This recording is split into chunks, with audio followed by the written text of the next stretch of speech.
ನಾನು ನಿಮ್ಮಲ್ಲಿ ಕೇಳ್ಕೊಳ್ಳೋದು ಇಷ್ಟೇನೆ, ಆದಷ್ಟು ಸಾವಯವ ಆಹಾರ ಪದಾರ್ಥನ ಉಪಯೋಗಿಸಿ ನಿಮ್ಮ ತಟ್ಟೆನ ವಿಷಮುಕ್ತ ಆಹಾರ ಮಾಡ್ಕೊಳ್ಳಿ.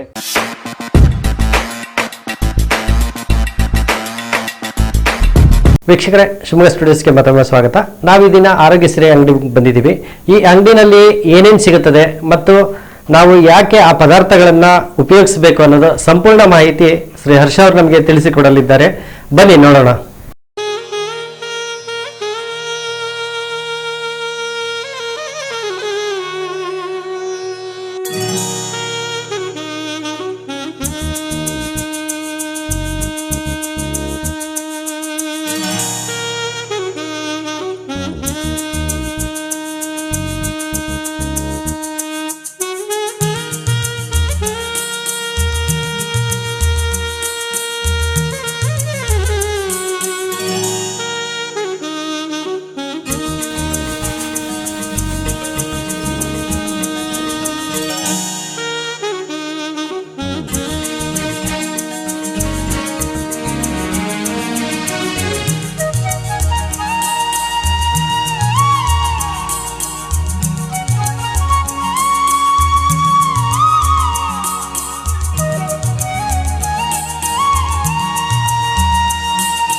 ನಮಸ್ತೆ, ಆರೋಗ್ಯ ಸಿರಿಗೆ ಸ್ವಾಗತ. ನಮ್ಮದು ಕೆ ಆರ್ ನಗರದಲ್ಲಿ ಆರೋಗ್ಯ ಸಿರಿ ಅಂತ ಒಂದು ಆಯಿಲ್ ಮಿಲ್ಲು ಮತ್ತು ಆರ್ಗ್ಯಾನಿಕ್ ಸ್ಟೋರ್ ಮಾಡ್ಕೊಂಡಿದ್ದೀವಿ. ಸೊ ಅದ್ರ ಬಗ್ಗೆ ನಾನು ನಿಮಗೆ ಹೇಳ್ತೀನಿ, ಬನ್ನಿ ಸರ್. ಅದರಲ್ಲಿ ನಾವು ಕೋಲ್ಡ್ ಪ್ರೆಸ್ಡ್ ಆಯಿಲ್ ಮಿಲ್ ಹಾಕಿದ್ದೀವಿ. So cold pressed oil mill ಅಂತಂದರೆ ಎಣ್ಣೆನ ಯಾವುದೇ ಥರ ಹೀಟ್ ಮಾಡ್ದೇನೆ ಅದ್ರದ್ದು ಏನು ಪ್ರಾಪರ್ಟೀಸ್ ಇರುತ್ತೆ ಪ್ರಾಪರ್ಟಿ ಸ್ಪಾಯಿಲ್ ಮಾಡ್ದೇನೆ ಹೀಟ್ ಆಗದೇನೆ ಸೀಡಿಂದ ಡೈರೆಕ್ಟ್ ಎಣ್ಣೆನ ತೆಗೆಯೋದಕ್ಕೆ ಕೋಲ್ಡ್ ಪ್ರೆಸ್ಡ್ ಆಯಿಲ್ ಮಿಲ್ ಅಂತಾರೆ. ಇದರಲ್ಲಿ ಮಿಷಿನಲ್ಲಿ ಒರಳು ಬಂದು ಕಲ್ಲಿಂದು, ಒನಕೆ ಬಂದು ಮರದ್ದು. ಸೊ ಈಗ ನಾವು ಸೂರ್ಯಕಾಂತಿ ಎಣ್ಣೆ ಬಿಡ್ತಾಯಿದ್ದೀವಿ. ಸೊ ಈಗ ಎಕ್ಸ್ಟ್ರಾಕ್ಟ್ ಆಗ್ತಾಯಿದೆ. ಇವ್ರು ನಮ್ಮ ತಮ್ಮ ಸುರೇಶ್ ಅಂತ ಹೇಳಿ. ಬನ್ನಿ ಸರ್, ತೋರಿಸ್ತೀನಿ.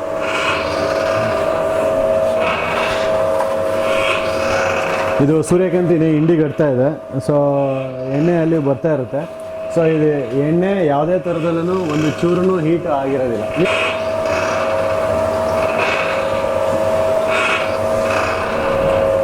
ಇದು ಪ್ಯೂರ್ ಸೂರ್ಯಕಾಂತಿ ಹಿಂಡಿ. ಇದು ಕಸ್ಟಮರ್ದು ಆ್ಯಕ್ಚುಲಿ ಸೂರ್ಯಕಾಂತಿ ಬೀಜ ಇದು. ಸೊ ಈ ಸೂರ್ಯಕಾಂತಿ ಬೀಜನ ಹಾಕಿ ಹಿಂಡಿ ಬಿಡ್ತಾ ಇರೋದು.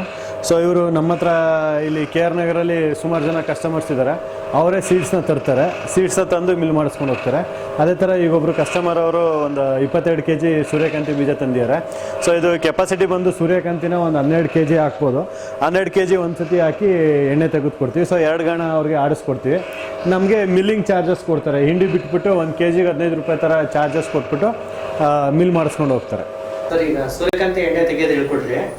ಈಗ ಈ ಮಿಷಿನಲ್ಲಿ ಮತ್ತೆ ಯಾವ್ಯಾವ ಥರ ಎಣ್ಣೆ ತೆಗಿತೀರಾ ನೀವು? ಸರ್, ಇದು ಒಂದೇ ಮಿಷಿನಲ್ಲಿ ಹರಳೆಣ್ಣೆ ಒಂದು ಬಿಟ್ಟು ಬೇರೆ ಏನೆಲ್ಲ ಅಂತಂದರೆ ಕಡಲೆಕಾಯಿ ಎಣ್ಣೆ ತೆಗಿತೀವಿ, ಸೂರ್ಯಕಾಂತಿ ಎಣ್ಣೆ, ಹುಚ್ಚೆಳ್ಳೆಣ್ಣೆ, ಎಳ್ಳೆಣ್ಣೆ, ಕುಸುಬೆ ಎಣ್ಣೆ, ಕಡಲೆಕಾಯಿ ಎಣ್ಣೆ, ಇಷ್ಟು ಎಣ್ಣೆ ಇದರಲ್ಲಿ ಎಕ್ಸ್ಟ್ರಾಕ್ಟ್ ಮಾಡ್ತೀವಿ. ಎಕ್ಸ್ಟ್ರಾಕ್ಟ್ ಮಾಡಿಬಿಟ್ಟು ನಾವು ಈಗ ಎಣ್ಣೆ ಇವತ್ತು ಬಿಟ್ಟರೆ ಅದನ್ನು ತೆಗೆದು ನಾವು ಸ್ಟೀಲ್ ಕ್ಯಾನಲ್ಲಿ ಹಾಕಿ ಇಡ್ತೀವಿ. ಸ್ಟೀಲ್ ಕ್ಯಾನಲ್ಲಿ ಆ್ಯಕ್ಚುಲಿ ಒಂದು 2 ದಿನ ಇಡ್ತೀವಿ. ಅದು ಸೆಡ್ಮೆಂಟ್ ಫಿಲ್ಟ್ರೇಷನ್ ಆಗುತ್ತೆ. ನಮ್ಮಲ್ಲಿ ಯಾವುದೇ ಥರದ ಕೆಮಿಕಲ್ ಫಿಲ್ಟ್ರೇಷನ್ ಆಗಲಿ ಫೋರ್ಸ್ ಫಿಲ್ಟ್ರೇಷನ್ ಆಗಲಿ ಆಗೋದಿಲ್ಲ. ಇದರಲ್ಲಿ ಏನಂದರೆ ಅದರಲ್ಲಿರೋ ಗಸಿ ತಾನಾಗೆ ಹೋಗಿ ಕೆಳಗಡೆ ಕೂರುತ್ತೆ. ಸೊ ಸೆಡ್ಮೆಂಟ್ ಫಿಲ್ಟ್ರೇಷನ್ ಆಗುತ್ತೆ. 2 ದಿನ ಸೆಡ್ಮೆಂಟ್ ಫಿಲ್ಟ್ರೇಷನ್ ಆದಮೇಲೆ ನಾವು ಅದನ್ನು ತೆಗೆದು ಬಾಟ್ಲಿಗೆ ಫಿಲ್ ಮಾಡ್ತೀವಿ. ಸರ್, ಎಣ್ಣೆ ಎಲ್ಲ ತೆಗ್ದಾಯ್ತು. ಈ ತೆಗ್ದಾದ್ಮೇಲೆ ಹಿಂಡಿಗಳನ್ನೆಲ್ಲ ಏನ್ ಮಾಡ್ತೀರಾ? ಸರ್, ಇದು ಆ್ಯಕ್ಚುಲಿ ಎಣ್ಣೆ ಎಲ್ಲ ತೆಗ್ದಾದ್ಮೇಲೆ ಎಣ್ಣೆದು ಎಲ್ಲ ಥರದ ಹಿಂಡಿನೂ ಮಿಕ್ಕುತ್ತೆ. ಎಲ್ಲ ಥರದ ಹಿಂಡಿ ಮಿಕ್ಕಿದ ಮೇಲೆ ನಮ್ಮ ಹತ್ರ ಒಂದು 16 ಗಿರಸ್ಸು ಇದೆ. ನಮ್ಮ ಹಸುಗಳಿಗೂ ಹಾಕೊಂತೀವಿ. ಹಂಗೆ ನಮಗೆ ಪರಿಚಯದವರು 4-5 ಜನ ಅವರದೇ ಒಂದು ಹಸುಗಳು ಫಾರ್ಮ್ ಮಾಡ್ಕೊಂಡಿದ್ದಾರೆ. ಅವರೆಲ್ಲ ಹಿಂಡಿಗಳು ತೊಗೊಂಡೋಗ್ತಾರೆ. ಸೂರ್ಯಕಾಂತಿ ಹಿಂಡಿ, ಹುಚ್ಚೆಳ್ಳು ಹಿಂಡಿ, ಎಳ್ಳು ಹಿಂಡಿ ಎಲ್ಲ 35 ರೂಪಾಯಿ kg ಕೊಡ್ತೀನಿ. ಕಡಲೆಕಾಯಿ ಹಿಂಡಿ 45 ರೂಪಾಯಿ kgಗೆ ಸೇಲ್ ಮಾಡ್ತೀವಿ. ಎಲ್ಲ ಹಿಂಡಿನೂ ಹಸುಗೇನೆ ಹೋಗೋದು ಸರ್. ಹಸು, ಆಡು, ಕುರಿಗೆ ಹಾಕೋದಕ್ಕೆ ಹೋಗುತ್ತೆ. ಸರ್, ಅದ್ರಲ್ಲಿ ಏನಿರುತ್ತೆ ಅದರಲ್ಲಿ? ಸರ್, ಇದರಲ್ಲಿ ಎಣ್ಣೆ ತೆಗೆದಾದ್ಮೇಲೆ ಈಗ ಎಣ್ಣೆ ಕಾಳಲ್ಲಿ ಒಂದು 50-60% ಇಲ್ಲ 40% ಎಣ್ಣೆ ಅಂಶ ಇರುತ್ತೆ ಅಂತಂದರೆ ಅದರಲ್ಲಿ ಮಿನಿಮಮ್ 10 to 12% ಆಯಿಲ್ ಕಂಟೆಂಟು ಹಿಂಡಿನಲ್ಲಿ ಹಾಗೆ ಉಳ್ಕೊಳ್ಳುತ್ತೆ. ಯಾಕಂದರೆ ವಿತೌಟ್ ಕೆಮಿಕಲ್ ಪ್ರೊಸೆಸ್ಸು ಕಂಪ್ಲೀಟ್ 100% ನಾವು ಆಯಿಲ್ನ ಎಕ್ಸ್ಟ್ರಾಕ್ಟ್ ಮಾಡೋಕ್ಕಾಗೋದಿಲ್ಲ ಸೀಡಿಂದ. So oil content, fibre content ಎಲ್ಲ ಹಿಂಡಿಲಿರೋದ್ರಿಂದ ಆ ಹಿಂಡಿಗಳು ಹಸುಗೆ ಕೊಟ್ಟರೆ ಚೆನ್ನಾಗಿ ಜೀರ್ಣಶಕ್ತಿ ಚೆನ್ನಾಗಾಗುತ್ತೆ. ಸೊ ವೆರೈಟಿ ಆಫ್ ಹಿಂಡಿ ಕೊಡೋದ್ರಿಂದ ಅದಕ್ಕೆ ಆರೋಗ್ಯಕ್ಕೂ ತುಂಬ ಒಳ್ಳೆಯದು. ಸರಿ, ಕಾಳುಗಳಿಂದ ಎಣ್ಣೆ ತೆಗಿತೀರಲ್ಲ, ಎಷ್ಟು ಸಮಯ ಬೇಕಾಗತ್ತೆ ನಿಮಗೆ ಅದು?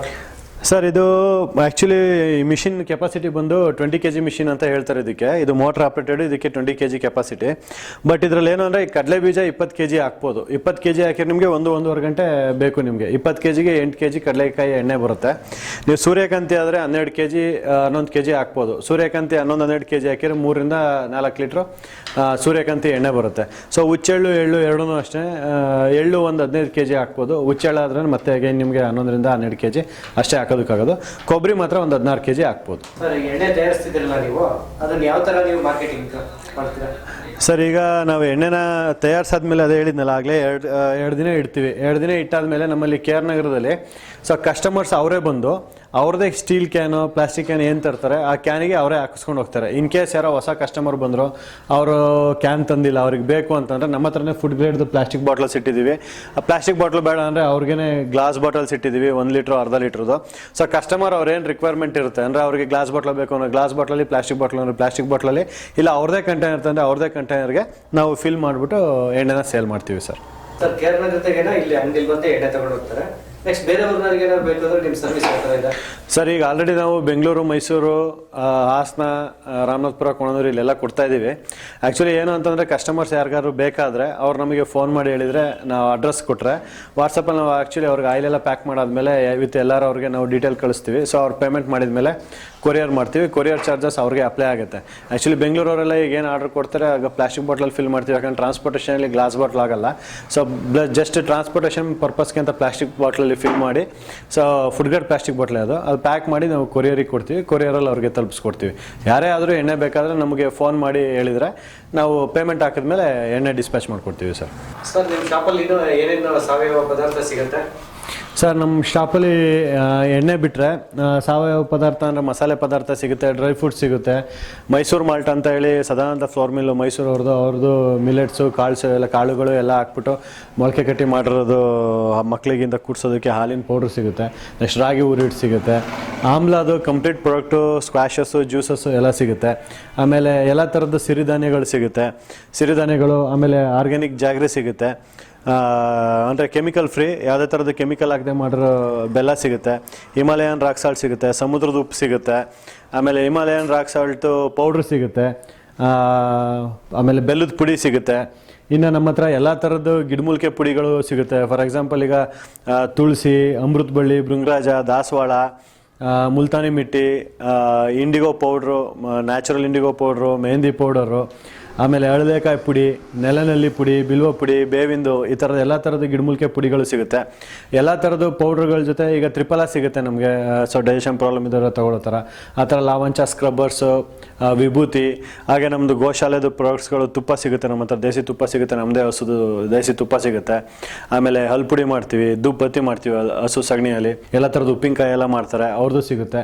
ಹಾಗೆ ನಮ್ಮ ಆಲೂರು ಮೂರ್ತಿ ಸರ್ ಅಂತ ನಮ್ಮದು ಗುರುಗಳು, ಅವರು ಎಲ್ಲ ಥರದ್ದು ಬೇಸನ್ ಸೋಪು, ಗಿಡಮೂಲಿಕೆ ಸೋಪು, ರಕ್ತಚಂದನದ್ದು, ಅಂಬರ್ಜೆಲ್ ಅಂತ ಮಕ್ಕಳಿಗೆ, ಮಹಾಗನಿ ಮಸೀದು, ಅರಿಶಿನದ್ದು, ಈ ಥರದ್ದು ಎಲ್ಲ ಥರದ್ದು ಸೋಪ್ಗಳನ್ನ ಮನೆಯಲ್ಲೇ ಯಾವುದೇ ಥರದ್ದು ಪ್ರಾಣಿ ಕೊಬ್ಬಾಗಲಿ ಮತ್ತು ಸೆಂಟ್ಸ್ ಆಗಲಿ, ಕೆಮಿಕಲ್ ಸೆಂಟ್ ಆಗಲಿ ಬಳಸ್ದೇನೆ ನ್ಯಾಚುರಲ್ ಆಗಿ ಇಂಗ್ರೀಡಿಯೆಂಟ್ಸ್ ಹಾಕಿ ಮಾಡಿರೋದು. ಏನು ಸ್ಮೆಲ್ ಬರುತ್ತೆ ಅದೇ ಸ್ಮೆಲ್ ಬರುತ್ತೆ. ಸೊ ಅತಿಯಾದ ನೊರೆನೂ ಬರೋಲ್ಲ, ಯಾವುದೇ ಥರದ ಕೆಮಿಕಲ್ ಹಾಕಿರಲ್ಲ. ಸೊ ಹ್ಯಾಂಡ್ ಮೇಡು ಮನೆಯಲ್ಲೇ ಎಲ್ಲ ಪೌಡ್ರ್ ಹಾಕಿ ಮಾಡಿರೋದು ಸೋಪ್ಗಳು ಸಿಗುತ್ತೆ. ಇನ್ನೆಲ್ಲ ಥರದ ಆಮ್ಲದ್ದು ಚಟ್ಪಟ ಕ್ಯಾಂಡಿ ಇರ್ಬೋದು, ಮುರಬ್ಬ ಇರ್ಬೋದು, ಅದು ಎಲ್ಲ ಸಿಗುತ್ತೆ. ಇನ್ನು ನಮ್ಮ ಹತ್ರ ಆರ್ಗ್ಯಾನಿಕಲಿ ಗ್ರೋನ್, ನಾವು ನಮ್ಮ ಫ್ರೆಂಡ್ಗಳು ಯಾರೋ ಆರ್ಗ್ಯಾನಿಕಲ್ ಬೆಳೀತಾರೆ ಅವ್ರ ಹತ್ರನೇ ಪರ್ಚೇಸ್ ಮಾಡಿ ಆರ್ಗ್ಯಾನಿಕಲಿ ಗ್ರೋನ್ ರಾಜ್ಮುಡಿ ರೈಸ್ ಸಿಗುತ್ತೆ, ಸಿದ್ಧಸಣ್ಣ ರೈಸ್ ಸಿಗುತ್ತೆ. ಸೊ ಇವೆರಡು ಈಗ ಸದ್ಯ ನಾವು ರಾಜ್ಮುಡಿ ರೈಸು ಮತ್ತು ಸಿದ್ಧಸಣ್ಣ ರೈಸ್ನ ನಾವು ಸೇಲ್ ಮಾಡ್ತಾಯಿದ್ವಿ. ಆಮೇಲೆ ನಮ್ಮ ಹತ್ರ ನನ್ನ ಸ್ನೇಹಿತರು ಯಾರು ನ್ಯಾಚುರಲಿ ಗ್ರೋನ್ ಐಟಮ್ಸ್ ಏನಿರುತ್ತೆ, ನ್ಯಾಚುರಲ್ ಫಾರ್ಮಿಂಗ್ ಯಾರು ಮಾಡ್ತಾ ಇರ್ತಾರೆ, so one of the farmer Jagadish, ಒಬ್ಬರು ದೊಡ್ಡಕೊಪ್ಪಲವರು, ಅವರು ಸ್ಟೇಟ್ ಲೆವೆಲ್ ಅವಾರ್ಡ್ ಎಲ್ಲ ಆಗಿದೆ.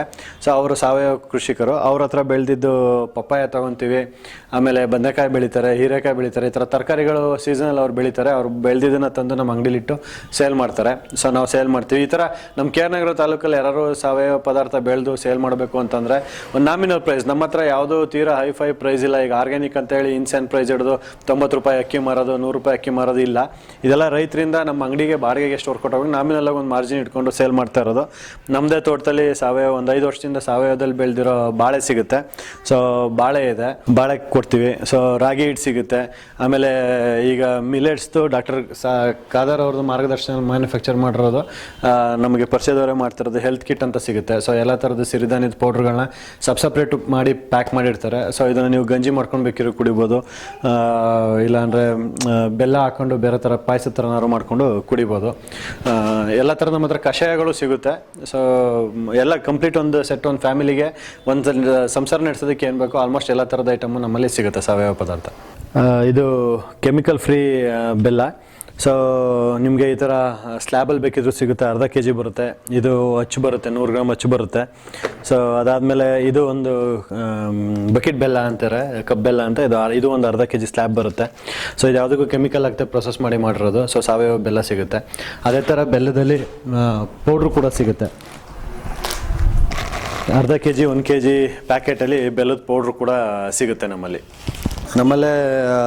ಕುಂಬಾರರು ಮಾಡಿರೋದು, ಮಣ್ಣಲ್ಲಿ ಮಾಡಿರೋದು ದೀಪಗಳು ಸಿಗುತ್ತೆ. ಸೊ ಇದನ್ನು ನೀವು ತಗೊಂಡಷ್ಟು ಯಾರು ಈಗ ಕುಂಬಾರಿಕೆ ಮಾಡ್ತಾರೆ ಅವ್ರಿಗೆ ಸಪೋರ್ಟ್ ಸಿಗುತ್ತೆ. ಈಗ ಧೂಪದಾರತಿ ಮಾಡೋದಕ್ಕೆ ಇದು ಸಿಗುತ್ತೆ, ಮತ್ತು ಸಣ್ಣ ಸಣ್ಣ ದೀಪಗಳು ಸಿಗುತ್ತೆ, ದೊಡ್ಡ ದೀಪ ಸಿಗುತ್ತೆ. ಆಮೇಲೆ ನಮ್ಮ ಹತ್ರ ಸೀಸನಲ್ ಆಗಿ ಪರಿಸರ ಸ್ನೇಹಿ ಗಣಪತಿ ಸಿಗುತ್ತೆ. ಸೀಸನಲ್ಲಿ ಅಂದರೆ ಗಣಪತಿ ಸೀಸನಲ್ಲಿ ಪರಿಸರ ಸ್ನೇಹಿ ಬರೀ ಮಣ್ಣಲ್ಲಿ ಮಾಡಿರೋದು, ವಿತೌಟ್ ಪೇಂಟ್, ಯಾವುದು ಪೇಂಟ್ ಮಾಡಿಲ್ಲದೆ ಇರೋದು, ಬರೀ ಮಣ್ಣಿನಲ್ಲೇ ಮಾಡಿರೋದು ಅಷ್ಟೇ. ಬರೀ ಗಣಪತಿ, ಗೌರಮ್ಮ ಇದೆಲ್ಲ ಸಿಗುತ್ತೆ. ಸೊ ಬೇಕು ಅಂದರೆ ಫೋನ್ ಮಾಡಿ ಆರ್ಡ್ರ್ ಮಾಡಿದರೆ ನಾವು ಅವ್ರಿಗೆ ಕೊರಿಯರ್ ಮಾಡಿಕೊಡ್ತೀವಿ. ನಾನು ನಿಮ್ಮಲ್ಲಿ ಕೇಳ್ಕೊಳ್ಳೋದು ಇಷ್ಟೇನೆ, ಆದಷ್ಟು ಸಾವಯವ ಆಹಾರ ಪದಾರ್ಥನ ಉಪಯೋಗಿಸಿ ನಿಮ್ಮ ತಟ್ಟೆನ ವಿಷಮುಕ್ತ ಆಹಾರ ಮಾಡ್ಕೊಳ್ಳಿ. ಹಾಗೆ ಯಾರು ರೈತರು ನಿಮ್ಮ ಹತ್ರದಲ್ಲಿ ರೈತರು ಸಾವಯವ ಪದಾರ್ಥ ಬೆಳೀತಾ ಇರ್ತಾರೆ ಅವ್ರ ಹತ್ರ ಆದಷ್ಟು ಡೈರೆಕ್ಟಾಗಿ ತಗೊಳ್ಳಿ. ಇಲ್ಲ ನಿಮ್ಗೆ ಯಾರು ನಮ್ಮಂಗೆ ತಲುಪ್ಸೋಕ್ಕೆ ಪ್ರಯತ್ನ ಪಡ್ತಾರೆ, ನಾವು ಯಾರು ರೈತರಾಗಿ ನಮಗೆ ಬೇಕು ಅಂತ ಒಂದು ಅಂಗಡಿ ಓಪನ್ ಮಾಡಿ ಇದಕ್ಕೆ ಒಂದು 4-5 ಜನ ರೈತರಿಗೆ ಹೆಲ್ಪ್ ಆಗಲಿ ಅಂತ ಅಂಗಡಿ ಓಪನ್ ಮಾಡಿ ನಾವು 4-5 ಜನ ರೈತರು ಸೇರ್ಕೊಂಡು ಸಪೋರ್ಟ್ ಮಾಡ್ತಾ ಇದ್ದಾರೆ. ಅವ್ರದ್ದು ಪದಾರ್ಥ ಎಲ್ಲ ಇಡ್ತಿದ್ದೀವಿ. ಅದೇ ಥರ ನೀವೂ ಅಷ್ಟೇ, ಎಲ್ಲಿ ನಿಮ್ಮ ಹತ್ರದಲ್ಲಿ ಸಾವಯವ ಪದಾರ್ಥ ಸಿಗುತ್ತೆ ಆದಷ್ಟು ಸಾವಯವ ಪದಾರ್ಥ ಉಪಯೋಗಿಸಿ ರೈತರಿಗೆ ಸಪೋರ್ಟ್ ಮಾಡಿ. ನೋಡಿದ್ರಲ್ಲ ವೀಕ್ಷಕರೇ, ಇನ್ನು ಮುಂದಿನ ಸಂಚಿಕೆಯಲ್ಲಿ ಇನ್ನೂ ಹೆಚ್ಚು ವಿಷಯಗಳನ್ನು ನಾವು ನಿಮಗೆ ತಿಳಿಸಿಕೊಡಲಿದ್ದೇವೆ. ಅಲ್ಲಿಯವರೆಗೆ ಒಳ್ಳೆಯ ಆಹಾರಗಳನ್ನು ಸೇವಿಸಿ ಎಲ್ಲರೂ ಆರೋಗ್ಯದಿಂದ ಇರಿ. ನಮಸ್ಕಾರ.